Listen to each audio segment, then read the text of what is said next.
begitu besar ahaballah kasih Allah al-alam akan dunia ini. Fala yahlika kullu man yu'min bih.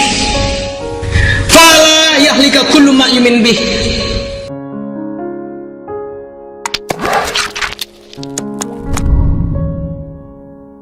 Sehingga sebenarnya secara manusiawi, secara duniawi saya semakin rugi untuk datang kepada Yesus. Tapi satu hal yang paling penting buat saya, Pak Kiai, saya sekarang sudah menerima keselamatan itu melalui Yesus Kristus. Kemudian Pak Kiai diam. Oke, kalau begitu jangan kira, dia bilang jangan kira saya ini nggak membaca Alkitab juga. Saya pun membaca Alkitab, saya pun baca Al-Quran. Tetapi Al-Quran dan Alkitab itu tidak pernah ada satu ayat pun yang mengatakan bahwa Isa itu adalah Allah. Tidak ada. Pada saat itu saudaraku, saya mulai bingung ya, karena saya belum tahu banyak tentang firman Tuhan. Bener nggak ya? Yang saya tahu Yesus itu Allah gitu, tetapi dia katakan tidak ada. Kemudian Tuhan berikan hikmat kepada saya. Mungkin benar Pak Kiai, mungkin benar bahwa di dalam Alkitab maupun Al-Quran itu tertulis satu ayat yang mengatakan Isa Al-Masih atau Yesus adalah Allah. Tuhan memberikan akal budi kepada kita, Tuhan memberikan hikmat kepada kita supaya kita boleh belajar dan memahami akan siapakah Yesus Kristus itu, atau siapakah Isa Al-Masih itu. Kemudian saya mulai tunjukkan beberapa ayat yang saya sampaikan kepada mereka. Saya membacakan yang pertama surat yang ke-31, yaitu surat Luqman ayat yang ke-34. Di sana dikatakan indahu ilmus sa'ah. Indahu ilmus sa'ah. Sesungguhnya Allah hanya pada sisinya sajalah pengetahuan tentang hari kiamat. Ayat ini mengatakan bahwa hanya Allah saja yang mengetahui tentang hari kiamat itu. Saya yakin Pak Kiai, teman-teman santri juga percaya hanya Allah saja yang mengetahui hari kiamat, bukan? Kemudian dikatakan, iya pasti, karena benar, memang hanya Allah saja yang mengetahui saat atau kiamat itu terjadi. Tetapi Pak Kiai, tolong perhatikan baik-baik. Ada ayat lain yang mengatakan bahwa ada seseorang yang tahu tentang hari kiamat itu, yaitu yang diambil dari Az-Zukhruf. Surat yang ke-43 itu Az-Zukhruf, yang artinya perhiasan. Ayat yang ke-61 disana dikatakan wa innahu la'ilmu lis-sa'ati falatamtarunna biha wattabi'uni hadza siratal mustaqim. Saya dikatakan wa innahu, dan sesungguhnya Isa Al-Masih itu la'ilmu lis-sa'ah. Dialah yang mengetahui tentang saat itu, tentang kiamat itu. Kalau saya boleh tarik bagaimana Pak Kiai pernah mengajarkan kepada saya, allama yu'allimu aliman. Bisa tulis wa innahu la ilmu bisa. La ilmu artinya bukan saja dia mengetahui, tetapi memang dialah sumber pengetahuan itu. Dialah sumber pengetahuan itu. Tidak ada pengetahuan tanpa Isa Al-Masih. Tidak ada teknologi canggih tanpa Isa Al-Masih. Tidak ada suatu ilmu-ilmu yang canggih tanpa Isa Al-Masih. Karena Isa Al-Masih adalah sumber pengetahuan itu, sumber ilmu itu. La ilmu lisa'ah, yang mengatakan hari kiamat. Fala tamtarunna biha. Maka oleh karena itu, janganlah kamu ragu-ragu terhadap Isa Al-Masih. Dan ayat yang berikutnya yang mengatakan seperti ini, wattabi'uni hadza siratal mustaqim. Isa Al-Masih berkata, wattabi'uni hadza siratal mustaqim. Ikutlah aku, inilah jalan yang lurus. Yang saya mau katakan saudaraku, wa innahu la'ilmul sa'ah. Ternyata Isa Al-Masih, ternyata Yesus Kristus pun tahu kapan tentang hari kiamat itu. Kalau demikian, siapakah Isa Al-Masih itu? Surat Luqman 31 ayat 34 mengatakan hanya Allah saja yang tahu tentang hari kiamat. Tetapi Al-Quran surat 43 Az-Zukhruf ayat 61 mengatakan bahwa Isa tahu tentang hari kiamat. Dan bahkan dia berkata, wattabi'uni hadza siratal mustaqim. Ikutlah aku, inilah jalan yang lurus. Kalau Kalau kita perhatikan bagaimana saudara-saudara kita, mereka tekun beribadah satu hari itu 5 kali mereka beribadah kepada Tuhan, dan 7 rakaat mereka bersujud kepada Tuhan, dan 17 kali mereka wajib mengatakan ihdinas siratal mustaqim, tunjukilah kami jalan yang lurus. Tetapi Yesus katakan wattabi'uni hadza siratal mustaqim, ikutlah aku, itulah jalan yang lurus. Ada ayat lain yang menunjukkan bahwa Yesus adalah jalan. Dan dikatakan qala lahu Isa al-Masih ana huwa tariqul haq al-hayat laisa ahadun ya'ti ilal ab illa bi. Dan dikatakan seperti itu. Qala lahu, telah berkatalah kepadamu siapa Isa al-Masih, itu Isa al-Masih, ana huwa tariq, aku adalah jalan, al-haqu, dan aku adalah kebenaran, al-hayatu, dan aku adalah kehidupan. Laisa ahadun ya'ti ilal ab, tidak ada seorang pun yang datang kepada Bapa di surga illa bi, kalau tidak bersama-sama dengan aku. Itu diambil dari Yohanes pasal yang 14 ayat yang ke-6. Di ayat yang sebelumnya yang pertama berkata Yesus, jikalau aku pergi, di mana tempatku berada, dan aku pergi ke sana untuk menyediakan tempat bagimu, supaya di mana aku berada kamu pun berada. Sekarang dia sedang menyediakan tempat bagi saya, bagi Pak Kiai, bagi teman-teman, supaya kita bisa tinggal bersama-sama dengan dia, karena dialah sebenarnya Allah sendiri. Kamu dianggap mengambil ayat dari mana? Dari Yohanes, Pak. Ini Injil yang sesungguhnya, ini Injil yang benar, yang mengatakan akulah jalan, kebenaran, dan hidup. Tidak ada seorang pun yang datang kepada Bapa, sampai kepada Bapa, kalau tidak melalui aku. Mengapa ada 3 kata yang berkaitan seperti itu? Kalau saudara bisa baca ayat yang sebelumnya, itu ada satu kalimat yang mengatakan, ada seorang murid Yesus mengatakan, Tuhan, tunjukilah kami jalan itu. Dia bertanya, tunjukkanlah jalan. Tetapi jawabnya ada 3. Yang pertama, akulah jalan, kebenaran, dan hidup. Satu pertanyaan, 3 jawaban. Mengapa? Karena tidak semua jalan akan mendatangkan kebenaran. Tetapi kalau Yesus, dialah jalan yang mendatangkan kebenaran, dan kebenaran ini masih bingung. Oleh karena itu dia katakan tidak ada kebenaran kalau tidak mendatangkan keselamatan hidup yang kekal. Jadi Yesus, pribadi Yesus, dia adalah jalan yang mendatangkan kebenaran, dan kebenaran ini akan mendatangkan keselamatan. Itulah Injil yang benar. Oleh karena itu saya menjadi percaya, dan saya mau, karena saya yakin dan percaya saat ini pun Isa al-Masih sedang membuat tempat untuk saya kelak. Kemudian Pak Kiai bilang sama saya, apa yang saudara katakan itu adalah tidak benar, karena saudara itu menafsir, tafsiran Anda itu tidak benar. Kemudian saya katakan, Pak Kiai, saya ini nggak menafsir. Pak Kiai dulu pernah mengajarkan kepada saya, penafsiran yang mendekati kebenaran adalah penafsiran bil ma'thur, yaitu menafsirkan ayat yang satu dengan ayat yang lain. Saya hanya memindahkan ke Pak Kiai. Yang satu sisi di surat Luqman ayat 34 mengatakan hanya Allah saja yang tahu tentang hari kiamat. Tetapi surat Az-Zukhruf ayat 61 dikatakan bahwa Yesus pun tahu tentang hari kiamat. Kalau demikian, siapakah Isa al-Masih itu?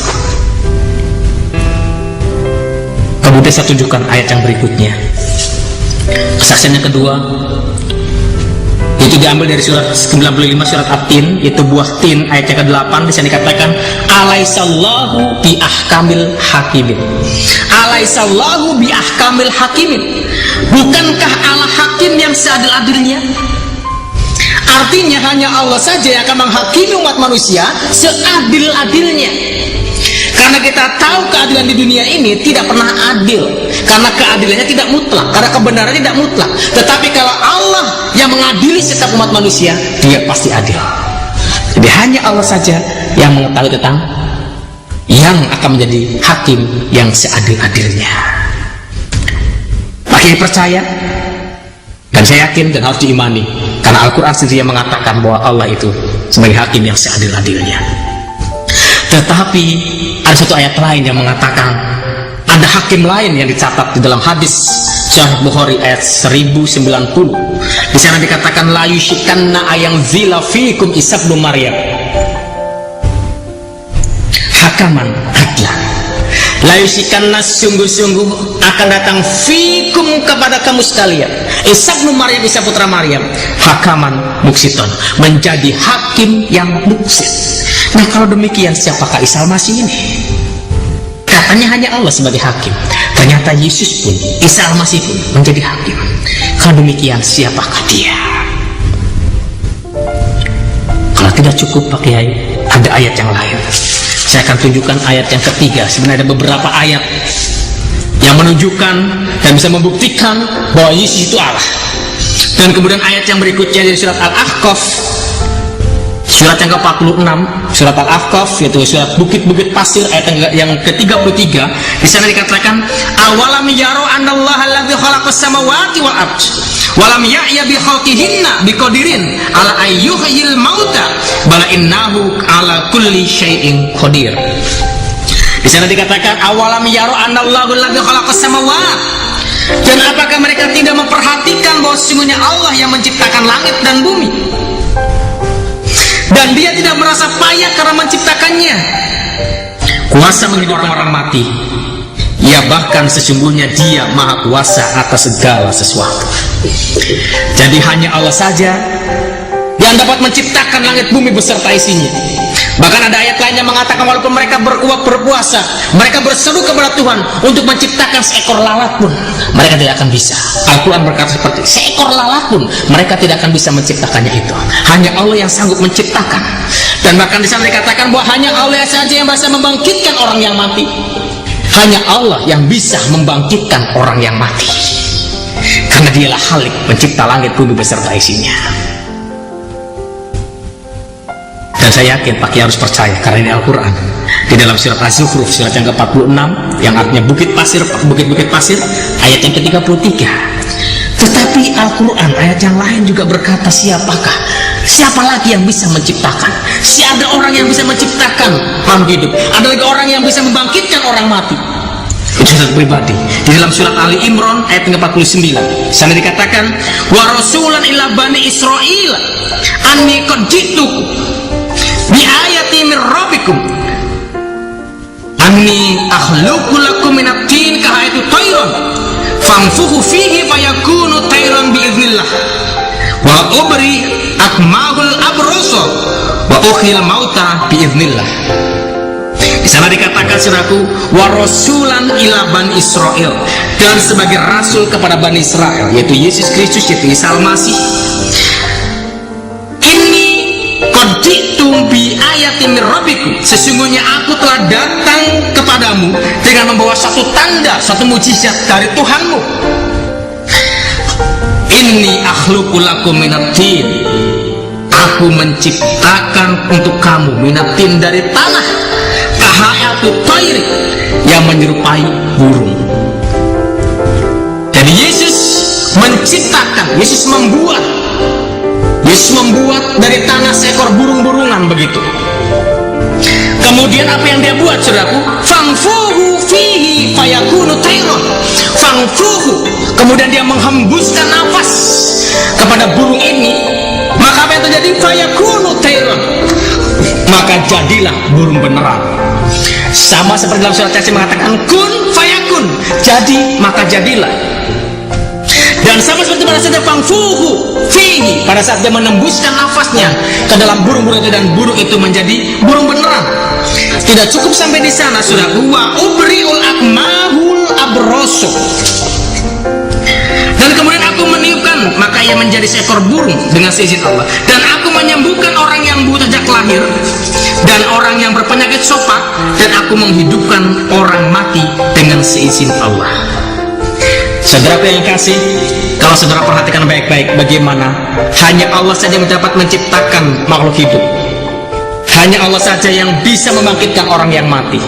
Tetapi ayat atau surat Al-Imran, surat yang ke-39 dikatakan bahwa Yesus pun dia dapat menciptakan seekor burung dari tanah dengan seizin Allah. Dia dapat membangkitkan orang yang mati, dia dapat mencelikkan mata yang buta, dengan seizin Allah. Dari ayat ini mengandung trinitas di dalam itu. Mengapa saya katakan? Yang pertama, Yesus menciptakan bentuk burung. Ada karya penciptaan dalam bentuk burung. Dan kemudian yang kedua, ada roh yang harus dihembuskan, ada roh yang dihembuskan. Kemudian seizin Allah, maka dia menjadi burung yang hidup. Sama seperti Alkitab yang mengatakan, apakah kamu tidak percaya bahwa Bapa dalam aku dan aku di dalam Bapa? Apa yang aku katakan bukan dari diriku sendiri, tetapi Dia yang telah mengutus aku. Dialah yang melakukan pekerjaannya. Jadi apapun yang Yesus lakukan, apapun yang Yesus ucapkan, itu harus seizin Allah. Karena Dialah firman Allah. Tidak mungkin firman itu keluar tanpa izin dari Allah sendiri yang memiliki firman itu. Tidak ada mengandung trinitas di dalam itu. Jadi kalau demikian, siapakah Isa Al-Masih itu? Kemudian mereka mulai diam. Mereka mulai diam. Pak Kiai, jangan bingung. Ada satu berita sukacita yang saya akan mau sampaikan kepada Pak Kiai. Ada satu ayat yang sangat indah yang Pak Kiai harus dengar. Dan dikatakan, hakadza ahaballahul alam hatta badala ibnihi al-auhid fala yahlika kullu man yu'min bih bal takunu hayatan abadiyah. Ada satu ayat yang begitu indah, ada satu ayat yang begitu bagus. Mengapa? Hakadza ahaballahul alam, karena begitu besar ahaballah, kasih Allah al-alam akan dunia ini. Fala yahlika kullu man yu'min bih, fala yahlika kullu ma yumin bih hatta badala ibnihi, sehingga Allah mengaruniakan anaknya al-auhid yang tunggal. Ada maksud, ada tujuan Allah memberikan anak yang tunggal itu. Fala yahlika kullu man yumin bih, supaya setiap orang yang percaya kepada Dia binasa, bal takunu hayatul abadiyah, melainkan beroleh hidup yang kekal. Jadi kalau Pak Kiai mau hidup yang kekal, Allah telah memberikan kasih kepada kita. Kalau Pak Kiai mau mendirikan hidup yang kekal, maka kita harus percaya kepada Isa Al-Masih. Oleh karena itu, saya boleh mengerti dan saya boleh percaya menjadi anak Yesus Kristus. Karena dengan demikian, tidak dengan kekuatan saya sendiri, saya boleh sampai ke surga. Mengapa pasti masuk surga? Mengapa begitu yakin? Mengapa Yesus berani katakan, hanya melalui aku masuk surga itu? Kan di bawah kolong langit tidak ada nama lain yang olehnya kita dapat diselamatkan, kecuali hanya ada di dalam nama Yesus Kristus. Mengapa seperti ini? Mengapa tidak ada nabi-nabi lain yang mengatakan kalau ikut aku masuk surga? Tidak ada. Dari Nabi Adam sampai Nabi akhir zaman, sampai Nabi Muhammad, tidak ada satu kata pun yang mengatakan kalau kau ikut aku pasti masuk surga. Hanya Yesus Kristus, hanya Isa Al-Masih yang bisa menjamin dan berani mengatakan, ikutlah aku. Akulah jalan yang lurus, akulah jalan kebenaran dan hidup. Mengapa? Ada jawabannya di dalam Alkitab. Saya katakan pada Pak Kiai, di dalam Yohanes pasal yang ketiga, Yohanes pasal yang ketiga ayat yang ke-13. Yohanes pasal yang ketiga ayat yang ke-13, demikianlah firman Tuhan, tidak ada seorang pun yang telah naik ke sorga selain daripada Dia yang telah turun dari sorga, yaitu anak manusia. Mengapa Yesus dapat menjamin pasti masuk sorga? Karena Dialah satu-satunya orang yang berasal dari sorga. Dialah satu-satunya pribadi yang berasal dari sorga, sehingga kalau kita mau ke sorga tidak pernah kesasar. Amin. Tidak pernah kesasar. Kenapa? Karena satu-satunya Dia yang berasal dari surga. Nabi Muhammad jelas dari mana asal usulnya. Nabi Adam mungkin yang pertama kali yang Allah ciptakan, tapi Nabi Adam dia merusak dirinya dengan dosa-dosanya. Nabi Idris, Nabi Nuh, Nabi Hud, Nabi Soleh, Ibrahim, Ismail, Ishak, Yusuf, semua nabi-nabi, semua ada asal mulanya. Ada orangnya dan ada kuburannya. Tetapi Yesus, Dia berasal dari surga, maka Dia pun harus kembali ke surga. Tidak ada kuburan di sini. Di dunia ini tidak akan sanggup untuk mengubur Yesus, karena Yesus bukan tempatnya di dunia ini, tapi tempatnya di surga, yaitu di ars. Di ars. Jadi kalau kita mau masuk ars, kalau kita mau masuk surga, kita harus ikut masuk ke dalam jalan itu, yaitu Yesus Kristus yang mengatakan, akulah jalan, kebenaran, dan hidup. Setelah saya mengatakan seperti itu, apa yang terjadi, saudara? Apa yang terjadi? Kemudian Pak Kiai bilang seperti ini, ya sudah, kalau kamu sudah memberikan kesaksian kepada saya sekarang sudah ngerti. Jadi kalau begitu ya biarlah kamu pulang, jadilah menjadi orang Kristen yang baik. Puji nama Tuhan, saudaraku. Memang janji Tuhan itu iya dan amin, saudaraku. Karena Tuhan berjanji dia tidak akan pernah mempermalukan hamba-hambanya setia. Dan saya yakin dan percaya, saudaraku, apabila firman Tuhan disampaikan, tidak ada kuasa apapun yang bisa menghambat, menghalang-halangi firman Tuhan disampaikan. Dan saya yakin dan percaya firman itu boleh bertumbuh. Dan firman Tuhan berkatakan bahwa firman yang keluar itu tidak akan kembali dengan sia-sia, melainkan dia akan bekerja, beroperasi, memberikan kesadaran kepada mereka, sehingga mereka boleh menerima kasih anugerah daripada Tuhan Yesus Kristus. Setelah itu selesai, saya mengucapkan assalamualaikum, dan saya diberikan izin menjadi orang Kristen oleh guru saya. Dan saya suka cita sekali, sampai saat ini kami ada hubungan, ada kontak yang cukup bagus dengan mereka. Setiap lebaran kami pasti akan datang kepada mereka untuk bersilaturahmi kepada mereka, dan mereka pun menyambut baik saya.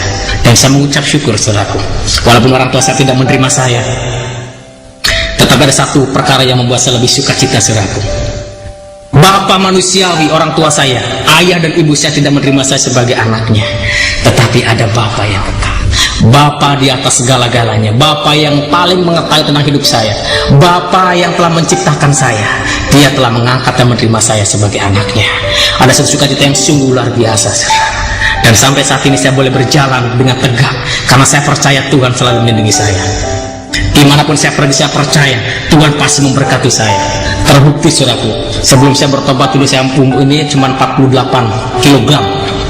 Kalau setelah saya bertobat sekarang, saudaraku, saya bisa lihat saya udah gede, sudah 60 kg, saudaraku. Jadi ada berkat yang melimpah. Amin. Ikut Yesus, pasti akan diberkati. Amin. Haleluya, saudara kasih. Apa yang terjadi setelah itu, saudaraku? Saya sungguh diberkati oleh Tuhan.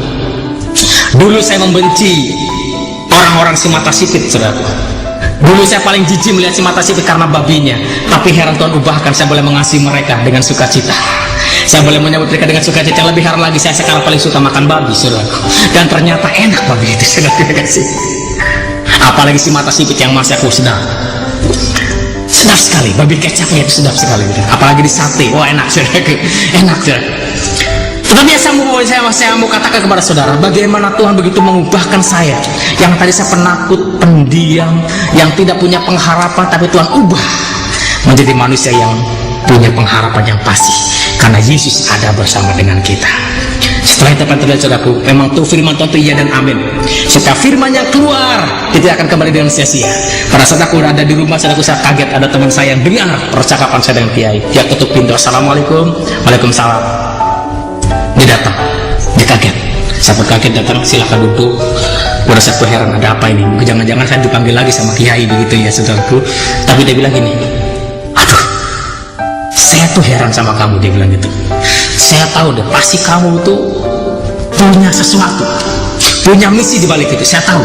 Kamu masuk Kristen dulu, kamu pelajari Kristen, kemudian kamu mencari kelemahan-kelemahan Kristen, baru kamu balik lagi kan ke Islam untuk menghantam orang Kristen. Seperti dulu, diulang itu ya. Oh enggak, saya tuh sekarang benar-benar sudah Kristen loh, saya tuh sekarang benar-benar sudah menjadi murid Yesus. Enggak, pasti kamu enggak. Sekarang saya sudah bilang, iya di atas iya, tidak di atas tidak. Saya tidak mau lagi istilah ngumpet-ngumpet, bahwa saya tidak, sekarang sudah terbuka bahasa, saya sudah mengerti. Tapi kamu kan tahu bahwa Injil mereka itu kan palsu. Ya sudah. Yang bilang palsu itu siapa? Ya, karena nggak sesuai dengan Al-Quran. Jadi palsu. Oke. Kamu bisa buktikan mana Alkitab yang asli? Kalau dikatakan dibilang Injil itu palsu, mungkin pasti bisa buktikan Injil yang benar itu mana. Pasti kamu akan tunjukkan Injil Barnabas. Itu udah belajar sama-sama loh ya. Secara akademisi, bahwa Injil Barnabas tidak diterima karena secara akademik dia itu salah dan tidak benar. Yang mulai dulu. Oke, saya akan berikan satu ilustrasi kepada kamu. Saya bilang, kalau Alkitab itu sudah dipalsukan, pastinya atau tentunya Alkitab yang ada di Indonesia ini akan berbeda dengan Alkitab yang ada di Amerika. Kalau ini dipalsukan, Tentunya Alkitab di Amerika itu akan berbeda dengan Alkitab yang ada di Eropa. Tentunya juga akan berbeda di tempat-tempat yang lain. Tetapi yang setelah saya tahu bahwa Injil itu sama, itu menceritakan tentang kelahiran, kematian, dan kebangkitan Tuhan Yesus Kristus. Sama seperti Al-Quran mengatakan, wassalamu alayya wa yauma wulidtu wa yauma amutu wa yauma ub'atsu hayyan. Dalam surat Maryam ayat 19. Saya dikatakan, wassalamu alayya, damai sejahtera melimpah atasku, wa yauma wulidtu, pada saat aku dilahirkan, wa yauma amutu, pada saat aku dimatikan, wa yauma ub'atsu hayyan, pada saat aku dibangkitkan hidup kembali. Jadi jelas kronologisnya Yesus itu adalah lahir, mati, dan bangkit. Walaupun memang dalam Al-Quran ada yang mengatakan bahwa yang disalibkan itu bukan Yesus, tetapi orang yang diserupakan dengan Yesus. Itu pun kalau saudara baca baik-baik, itu bagi mereka yang ragu-ragu. Tapi bagi kita, orang percaya, tidak ragu-ragu, Yesus pasti mati. Yesus itu sudah lahir, mati, dan bangkit kembali. Itulah Injil. Dan itu yang diberitakan di seluruh dunia. Itulah isi Alkitab yang ada di seluruh dunia. Sama isinya, bercerita tentang kabar sukacita tentang kelahiran, kematian, dan kebangkitan Yesus Kristus. Kemudian tanya, tapi kan bahasa aslinya nggak ada.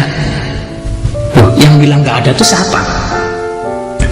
Alkitab itu ya ada yang aslinya. Perjanjian Lama itu bahasa Ibrani, ada aslinya bahasa Ibrani. Kalau Injil bahasa Yunani, ada yang bahasa Yunani.